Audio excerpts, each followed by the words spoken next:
Nuorisotyö on tärkeää. Nuorissa on tulevaisuus. Nuoria pitää kuulla ja nuorta... Taina, miten sä oikein huudat täällä? Mä yritän saada nuorisotyön vaikutuksia kuuluviin. No mulla on siihen helpompikin keino. Tervetuloa Äänitorvi-podcastin pariin. Mun nimi on Taina Silkkola ja tänään mulla on vieraana Huittisten kaupungin liikuntaneuvoja Ulla Hietanen. Tervetuloa. Kiitos. Haluaisitko Ulla ihan alkuun vaikka vähän esitellä itseäsi ja kertoa meille, että mitä sä teet työksesi? Joo, eli mä oon Hietasen Ulla ja oon nyt elokuun puolesta välistä asti niin ollut Huittisten kaupungilla liikuntaneuvojana nimenomaan yläasteikäisille. Eli on tämmöinen hanke Suomi liikkeelle -ohjelman Liikkuva koulu ja MOVE kehittämisavustuksista, niin siitä on hanke ja se kestää tonne kesäkuun loppuun asti ja on siinä siis. Okei, eli sä kohtaat nimenomaan yläkouluikäisiä nuoria. Joo, 7-9-luokkalaisia, eli paljon tuolla Pellonpuiston koululla. Yes. No hankkeellehan on aina yleensä joku tarve, kun semmoista hankerahaa lähdetään hakemaan, niin minkälaista tarvetta täällä Huittisissa nuorten kanssa oli havaittu sitten liikkumiseen liittyen? No joo, se havainto on lähtenyt MOVE-testeistä, eli 5-8-luokkalaisillehan tehdään MOVE-testit varmaan suurimmalle osalle tuttuja. Ja siellä on sitten, nähdään se ylipäätänsä Satakunnassa on aika heikot tulokset niissä testeissä. Ja siihen ollaan Suomessa ylipäätänsä havahduttu, että lapset ja nuoret täytyy saada liikkumaan lisää ja enemmän. Aktiivisin liikkujaryhmä ovat 7-vuotiaat pojat. Heikoin taas lukioikäiset tytöt. Pojat liikkuvat muutenkin tyttöjä enemmän. Okei, no tuo on kyllä tosi huolestuttavaa havaintoa ja siitä on tietysti nyt uutisoitukin viime vuosina jonkun verran, että nuoret ei oikein enää liiku. Mitä Ulla sun mielestä, mistä se johtuu? Onko siihen muita syitä kuin puhelimen käyttö tai pelaaminen? Siis varmasti on muita syitä. Se on varmaan silti aika iso. Siis kun miettii ihan jotain omaa lapsuuttaan, niin ei ollut esimerkiksi suoratoistopalveluja, että siellä oli, että lastenohjelmathan tuli tiettyyn aikaan ja silloin tultiin sisälle katsomaan niitä. Että nyt sä voit katsoa niitä koska vaan. On pelejä, puhelimella on se sosiaalinen elämä. Kyllä se tekee tosi paljon se ruutuaika siinä ihan varmasti. Itse kullekin, eihän kyse ole pelkästään lapsista ja nuorista tämän asian kanssa. Että se on ihan me kaikki. Myöskin niin kuin elämä ylipäätänsä on muuttunut siihen, että kuljetetaan tosi paljon lapsia ja nuoriakin. Nuorilla on omat kulkupelit, vaikka asuttaisikin aika lähellä harrastuspaikkoja tai koulua, niin mennään mopoilla ja mopoautoilla ja vanhemmat kuljettaa.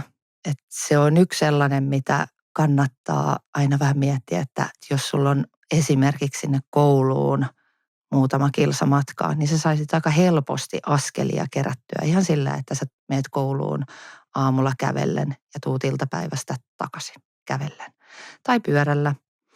Niin se on yksi sellainen. Harrastusten kustannukset, ne on noussut. Siitä on paljon uutisoitu. Siihen tietysti liittyy myöskin niin kuin ylipäätänsä kaikki kustannukset, mitä nousee. Ei perheillä ole vaan varaa enää ehkä siihen harrastukseen, mitä se lapsi tai nuori toivoisi. Tämä harrastamisen Suomen malli-hanke on kyllä hyvä siitä nimenomaan, että tehdään niin, että ne harrastamiset on ilmaisia näille lapsille ja nuorille. Niin se on yksi kyllä tosi tärkeä ja onneksi sekin on Huittisissa se hanke. Niinpä, eli vanha kunnon polkupyörä esiin ja koulumatkat kävellen, niin siitä saataisiin jo melkein aika äkkiä täyteen se tunti, mikä on se suositus, että meidän kaikkien pitäisi liikkua päivässä. Vain 1/3 suomalaisista nuorista täyttää päivittäisen 1 tunnin mittaisen liikkumissuosituksen. Nuorten harrastamisen esteenä saattaa olla myös hintojen nousu. Joo, ja sitten yksi on myös se, en tiedä, ehkä en mä tiedä onko se nyt ajanpuute, mutta siitä ajasta kilpailee niin moni asia. just se ruutuaika, mistä puhuttiin, mutta myöskin se, että kyllähän nuorilla tuntuu olevan myöskin aika kovat paineet niin kuin monessa asiassa, että pitäisi olla tosi hyvä ja ehkä paras monessa jutussa, niin siellä koulussa, eri aineissa, muissa harrastuksissa, että ne otetaan tosi nuorena jo tosi vakavissaan. Ja sitten myöskin se liikunta mielletään siihen vakavaan tekemiseen, että se menee sitten siihen urheilun puolelle, mikä joo sopii osalle ja se on hienoa, että sitä tehdään, mutta sitten täytyisi muistaa, että se ei ole kaikkia varten, se urheilu ja semmoinen niin kuin vakava liikkuminen, vaan että se pitäisi olla aika kivaa ja tulla semmoinen hyvä fiilis siitä, että sä liikut. Niin sitten vähän niin kuin, sekin saattaa rajoittaa, tai luulen, että se rajoittaa niitä varsinkin nuoria. Että ei sitten, että kun en mä tee tätä tosissaan, niin ei viitti lähteä harrastamaan. Niin ja aika monessa lajissa kilpaillaan heti Joo. alusta asti, eikä kaikille sovi sekään välttämättä. Mikä on Ulla sun tausta? Ootko sä tehnyt aiemmin nuorisotyötä tai tietysti liikunnan parissa varmasti oot tehnyt töitä? Joo, eli mä oon peruskoulun jälkeen heti mennyt opiskelemaan urheiluopistoon ja sitten sieltä valmistunut tai saanut liikunnanohjauksen perustutkinnon ja sitten mä oon ollut tosi pitkään, olin toisessa kunnassa erityisliikunnanohjaajana ja sitten muutin tuohon Sastamalaan ja kyselin täältä Huittisista töitä ja olin tuossa uimahallilla töissä ja nyt sitten tosiaan tässä hankkeella. Ja oon ollut nuorten kanssa niin, että mä oon ollut pari vuotta, olin liikkuva koulukoordinaattori toisessa kunnassa. Että siellä on niin kuin ollut tälle yläasteikäisten kanssa jo jonkin verran tekemisissä. Että tämä itse asiassa aika paljon liippaa sitä liikkuva koulua, tämä liikuntaneuvonta. Että tässä tietysti nyt sitten vähän yksilöllisempääkin, mutta Niin. kuitenkin. Joo. Kuulostaa siltä, että sulle sopii oikein hyvin tämä nykyinenkin homma. Mutta miten se sitten, sä sanoit, että se liikuntahanke jossain vaiheessa sitten päättyy, mutta onko luvassa jatkoa tai näetkö tarvetta sille? No joo, eli haku tälle samalle hankkeelle on nyt käynnissä ja päättyy maaliskuun lopulla. Ja tässä nyt sitten maaliskuun aikana selviää, että hakeeko Huittisten kaupunki jatkoa sille juuri tälle hankkeelle. Ja sitten tietysti vasta keväällä, jos sitä haetaan, että saako siihen rahoitusta. Että nämä on aina tämmöisiä ehkä mahdollisesti. Mutta se, että onko tarvetta, niin 1.8. nyt tänä vuonna astuu voimaan tuleva perusopetuslain muutos, joka velvoittaa esi- ja perusopetusta edistämään liikunnallista elämäntapaa osana sitä toimintakulttuuria. Ja sen tavoitteena on vahvistaa lasten ja nuorten tätä liikunnallista elämäntapaa. Eli siihen nähden niin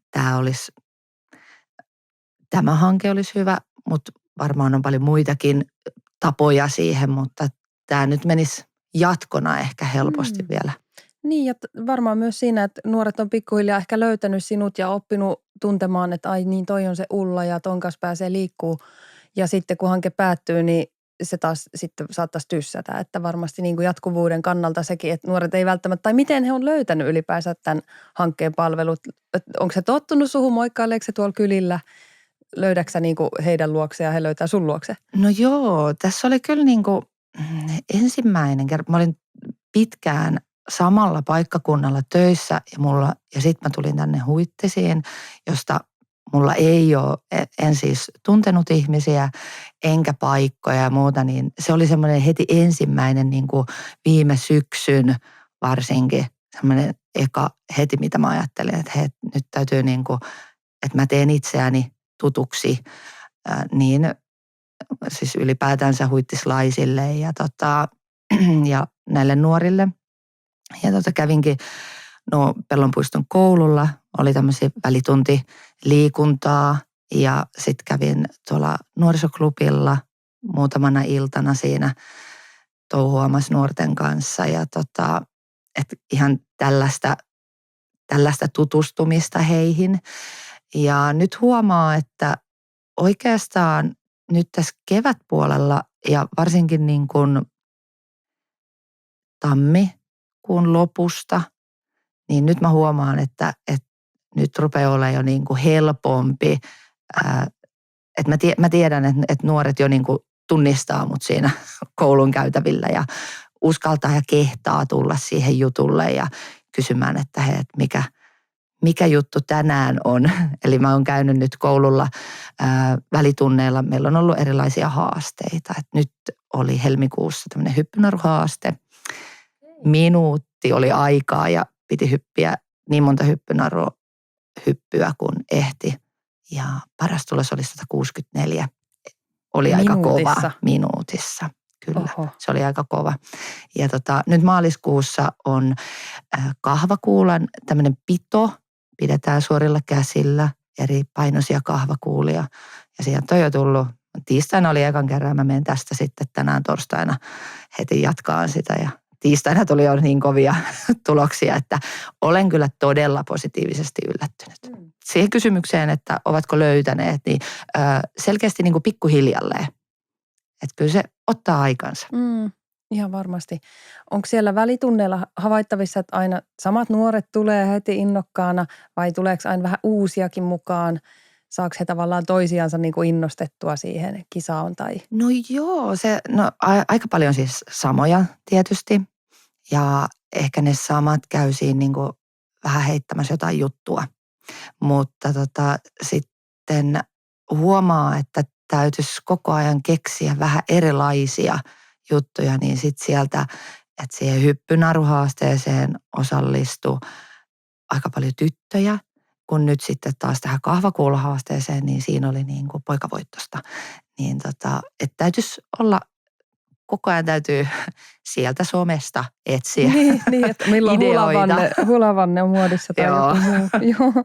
Okei, no mitä nyt kun olet nuorten kanssa siellä pyörinyt koululla ja tuolla muuallakin, niin mitä sä oot ehkä oppinut nuorista? Onko jotain semmoista tai ylipäänsä nuorisotyöstä? No nuorista täytyy sanoa, että mä en tiedä, että onko se oppimista vai onko se taas semmoista jotain havahtumista, että tosiaan, että meillä on oikeasti tosi fiksuja nuoria ja kauhean kivoja, jotka he miettii hyvinkin paljon maailmanmenoa ja sitten mietitään tosi paljon sitä, että mitä muut musta ajattelee. Ja se vähän ei uskalle, että se näkyy niin kuin tuossa, että ihan näissä haastejutuissakin niin vähän sitä, että kehtaako tulla. Niin semmoisen huomaa, mutta sitten sit he myöskin, kun he rupeaa tuntee, he rupeaa luottaa ja juttelee, niin sieltä tulee ihan tosi tämmöisiä niin kuin itsekin ymmärtää ja että totta, että toi asia menee noin tai että täytyy niin kuin pohtia ja miettiä. Että he kyllä niin kuin, olen oppinut tai muistanut taas, että meidän nuoret on ihan tosi fiksuja ja kivoja tyyppejä ja yksilöitä. Ja nuorisotyöstä, no rehellisyyden nimissä olen sanonut Huittisten nuorisotyössä, että hatunnosto heille, että he jaksaa aina. Mutta mä ymmärrän sen, että mistä he saa sen voimansa siihen, että he jaksaa. Että sitten he varmaan, niin kuin, he kokee varmaan vielä paljon enemmän kaikkea sitä hyvää, mitä sieltä nuorilta saa. Että kyllähän tuossa nuorisotyössä varmaan niin kuin on paljon sitä, että he tekee niin kuin todellakin omalla persoonallaan töitä, että saavat sen nuoren luottamuksen ja kaiken sen niin kuin itselleen ja taaksen. Niin. Joo, kyllä siinä hommaa riittää. Miten sitten nyt, kun vähän tuossa jo mentiinkin tuohon suuntaan, että nuoret vähän ehkä pelkää sitä, että nolaa itsensä tai se nuoruusikään varmaan tosi paljon kuuluu se ihan niin kuin biologiassa jo valmiina, että meidän nuoret niin kuin haluaa kuulla yhteen ja he pukeutuu samalla tavalla ja se on joku semmoinen jengiytyminen tapahtuu siinä nuoruusiässä. Niin miten se niin kuin liikuntatunteihin, vedän tästä tämmöisen aasinsillan, että mä oon jotenkin itse huomannut nuorisotyötä, kun on tehnyt ja lähinnä just erityisnuorisotyötä, että siellä on aika paljon sitä liikuntatunteihin liittyvää semmoista ehkä jopa traumaa tai monet on sanonut, että inhoaa liikuntaa ja se jotenkin se syy onkin siellä koulujen liikuntatunneissa. Oletko sä havainnut vielä tämmöistä nyt nuorten kanssa siellä? Mä oon oikeastaan havainnut sen paljon aikaisemmin, kun en ehkä nyt just niin kuin täällä Huittisissa näiden nuorten kanssa, niin ei ole niin kuin, en ole sitä täällä niinkään havainnut, mutta toihan on sellainen, mikä on jo monen aikuisen, joka ei tykkää liikkua tai ei harrasta liikuntaa, tai kun sä kysyt, että harrastatko jotakin tai miksi, niin aika monihan vastaa heistä niin, että mä en ole ikinä tykännyt liikunnasta, että mä sain traumat liikuntatunneista. Ja se on kyllä sellainen, että mitä ei niin kuin missään tapauksessa kuuluisi tietenkään tapahtua, jota on ikävä kyllä paljon tapahtunut ja oikeasti muistan ihan omistakin liikuntatunneista, vaikka siis itse tykkäsin liikunnasta ja halusin osallistua kaikkeen ja muuta, mutta kyllä mulla on jäänyt niin kuin sellaisia juttuja itsellekin mieleen, että mitä mun liikunnan opettaja on sanonut toiselle oppilaalle, niin jopa mä muistan sellaisia. Niin kyllähän lapset ja nuoret on niin,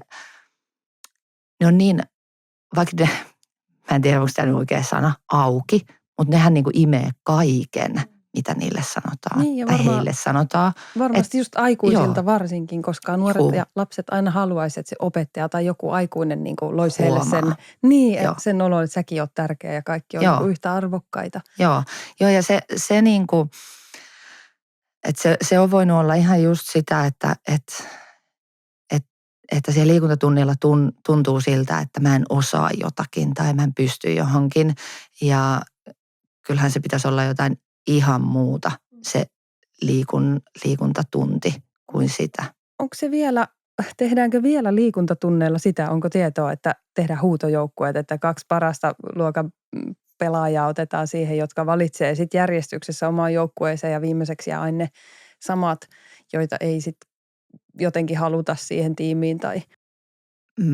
Mä luulen, että tuosta ollaan luovuttu. En vanno, mutta siitä tulee aika paljon niin kuin monessa koulutuksessa ja muissa. Niin joo, mä luulen, että siitä on luovuttu, että ne on jo erilaisia ne joukkueiden siitä ollaan tekemiset. Menty eteenpäin. Joo, siitä ollaan päästy. Mutta mitä vielä liikuntatunneissa ehkä koulussa voisi olla sellaista, missä vielä voitaisiin niinku kehittyä niin, että liikunta olisikin kaikille niille luokan oppilaille ihan yhtä kiva kokemus se liikuntatunti? No mä en tiedä, osaanko mä siihen nyt mitään ei se haittaa upeata vastausta sanoa, mutta kyllä se ajatuksena ja toivon, että se olisi niin kuin päällimmäisenä. Toki taas palataksemme siihen perusopetuksen lainmuutokseen, mikä tulee silloin 1.8., niin ehkä siihenkin liittyen niin ne liikuntatunnit, että ne olisi sitä, että se ajatuksena jo, että se lapsi ja nuori saa sieltä niitä hyviä kokemuksia. Aina kaikki liikuntatunnit ei voi olla kivaa. Kyllähän mun täytyy sanoa, että mä en tykännyt hiihtämisestä. Että kyllä mä en vaan tykännyt siitä ala-asteella enkä yläasteella, vasta urheiluopistossa oli ihan ok. Mutta että eihän ne kaikki lajit voi olla kivaa, mutta kyllä sieltä pitäisi niinku löytyä jotain mukavaakin ja nimenomaan sitä sellaista, että okei, että kokeillaan tätä. Että kokeiltaisiin eri lajeja ja se olisi semmoista matalan kynnyksen tekemistä ja kokeilua. Että kun mennään uimahalliin, esimerkiksi uinti, niin ei ole pakko sen vaparin käsivedon tulla juuri oikeaan asentoon ja kohtaan, vaan se, että pärjätään siellä vedessä. Vesiliikunta on paljon muutakin kuin ihan se pelkkä uinti. Toki siis uinti on niin kuin todella tärkeä ihan vaan, mutta eihän sillä tekniikalla, vaan se, että sä pärjäät siellä vedessä, se on se tärkein. Niin, oman turvallisuudenkin Niin, kannalta. Kyllä. Niin kaikkea sitä siihen, niin kuin, että ne olisi hauskoja ja kivoja kokemuksia. Niin, kyllä. Mä kysyn vielä tuosta, kun jossain vaiheessa tuossa sivuttiinkin jo vähän sitä, että liikuntaharrastusten hinnat on noussut, niin miten paljon niin kuin sulla näkyy siellä koulussa, näkyykö siellä sellaista, että, tai koululaisten kesken se taloudellinen tilanne tai se, että Suomessa on jonkin verran lisääntynyt perheiden köyhyys ja työttömyys on tosi korkealla, niin näkyykö se siellä, niin kuin, ei välttämättä just siinä liikuntatuokiossa, mutta näkyykö se muuten siellä kouluilla? No tähänkään en pysty sanoa, että mä olisin sitä mitenkään havainnut just täällä koululla, mutta se on ihan selvää, että perheissä joudutaan miettimään, että mihinkä laitetaan niitä rahoja. Ja juurikin se, että kun kaikki kustannukset on noussut, että sitten että pystyykö laittaa sinne, no nythän nuorilla on paljon siis lisääntynyt kuntosalilla käynti. Ja se on yksi sellainen, että pystyykö sitä siihen laittaa sen perheen rahoja, että nuori käy siellä kuntosalilla. Niin kyllähän tässä on niin kuin monenmoista, että sitten nämä hankkeet on siitä hyviä, just niin kuin se harrastamisen Suomen malli, että sitten ne on ilmaisia lapsille ja nuorille. Ja tämän munkin vetämän hankkeen kautta niin on harrastuksia, mitä sitten on ilmaisia. Et esimerkiksi just kuntosalikursseja, ne on niin kuin sellaisia, mitkä on vähän ottanut tuulta purjeisiinkin, että muut harrastukset on vähän taikka tämmöiset kokeilut, mitä on kokeiltu, niin ne ei niinkään tuolla nuorison seassa ole aktiivisuutta herättänyt, mutta kuntosali on sellainen, mikä on. Et näissä on hyviä puolia näissä tosi paljon, myöskin sinne ihan perheiden arkeen. Just niin. Joo, liikunnastahan olisi tosi paljon niin kuin hyötyä ja siitä löytyisi paljon semmoista terveyttä edistävää ja hyvää. Niin nosta sun top 3 hyvät jutut, mitä liikunta tuo tullessaan. Joo, mä nostan heti ykköseksi miettimättä niin mielen hyvinvoinnin. Ja se, että osa, niin kuin tuossa sanoin, että osa ajattelee, että inhoa liikuntaa ja liikkumista, eikä ole mun juttu, niin kyse on ehkä silloin nimenomaan jostain tietystä lajista tai urheilusta, mutta sitten kun sä löydät sen oman tavan liikkua, sehän voi olla ihan mitä tahansa, eikä siihen tarvita mitään kauheata välineistöä kaikilla. Että se voi olla ihan joku, nämä on ne vähän tämmöinen vanha esimerkki, mutta ihan metsässä kävely tai paikasta toiseen käveleminen, äänikirjan kuunteleminen siinä samalla, niin jo se, että sulla on joku juttu, mitä sä pääset tekemään, niin tuo sille mielelle sitä hyvinvointia. Ja auttaa myöskin siihen arjes jaksamiseen ja ottaa vastaan, kun elämässä nyt tulee väkisinkin kaiken näköistä takapakkia välillä, niin sitten olisi se joku harrastus siellä, mihinkä voisi palata. Niin joo, se on se ykkönen.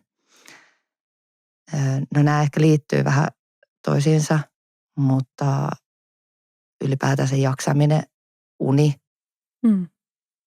parantuu ja uni parantuu ja myöskin, miten mä sanon, nälkä. Siis että sulla on niin kuin, sä syöt heti paremmin, kun sä liikut ja pidät itsestäsi huolta. Joo, siinä ehkä oli jo 3. Siinä oli, mutta tosi hyvät nostot ja tosi tärkeät ja varmasti just nuorillakin monilla on sitä lisääntyvää jotakin ahdistusta tai unettomuutta tai tämmöisiä, niin että se liike on lääke. Liikunnalla on paljon hyviä vaikutuksia. Se parantaa mielenterveyttä ja itsetuntoa, voi auttaa oppimiseen ja keskittymiseen ja vahvistaa nuoren minäkuvaa. Ja se parantaa myös unen laatua. Liikunnan myötä sosiaaliset taidot voivat vahvistua ja ruutuaikakin vähenee.